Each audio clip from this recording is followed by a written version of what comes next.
దాంతోపాటు సంస్థాగత నిర్మాణం, పార్టీ యొక్క సంస్థాగత నిర్మాణం కూడా పటిష్టంగా చేయాలి అనే ఆలోచన కూడా చేయడం జరిగింది. దానికి అనుగుణంగా మరి ఒక కార్యాచరణను కూడా ప్రకటించబోతా ఉన్నాం. ఏప్రిల్ 2వ వారంలో పార్టీ యొక్క ప్రతినిధుల సమావేశం, డెలిగేట్స్ మీటింగ్ ఒకటి హైదరాబాద్లో ఉంటుంది. ఎక్కడ అనేది డేటు, అదేవిధంగా ఎక్కడ అనేది మళ్ళీ ప్రకటిస్తాము. కానీ 2వ వారంలో బహుశా 9, 10 ఆ వారాల్లో, ఆ తేదీల్లో ఒక ప్రతినిధుల సమావేశం హైదరాబాద్లో ఉంటుంది. తదనంతరం మా పార్టీ 24 సంవత్సరాలు నిండి 25వ సంవత్సరంలో అడుగుపెడుతున్న శుభ సందర్భాన ఒక బహిరంగ సభ కూడా ఏప్రిల్ 27 నాడు నిర్వహించాలనుకున్నాం. అది కూడా ఎక్కడ అనేది కూడా మళ్ళీ స్థలం ఎక్కడ ఏ జిల్లాలో ఉండబోతుంది అనేది కూడా మళ్ళీ ప్రకటిస్తాం. ఒక 4-5 రోజుల తర్వాత ప్రకటిస్తాం.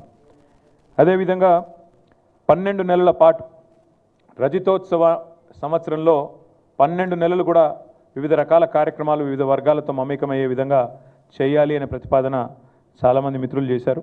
కాబట్టి దాన్ని కూడా తప్పకుండా చాలా విస్తృతంగా చేపడతాం. సభ్యత్వ నమోదు కార్యక్రమం పార్టీ యొక్క గ్రామ కమిటీలు, వార్డు కమిటీలు, మండల కమిటీలు, పట్టణ కమిటీలు, జిల్లా మరియు రాష్ట్ర కమిటీ, తర్వాత అక్టోబర్ మాసానికి వచ్చేసరికి మా పార్టీ యొక్క రాష్ట్ర అధ్యక్ష పదవి ఎంపిక, ఇవన్నీ కూడా ఈ సంవత్సరమే జరగబోతా ఉన్నాయి. కాబట్టి ఒకవైపు రజతోత్సవ సంబురాలు, మరొక వైపు పార్టీ నిర్మాణం, ఇంకోవైపు ప్రజా పోరాటాల మీద మరి సమాలోచనలు, ఇవన్నీ కూడా కేసీఆర్ గారు చాలా వివరంగా చెప్పారు. దాంతోపాటు మిత్రులు కొన్ని మంచి సూచనలు కూడా వచ్చినాయి.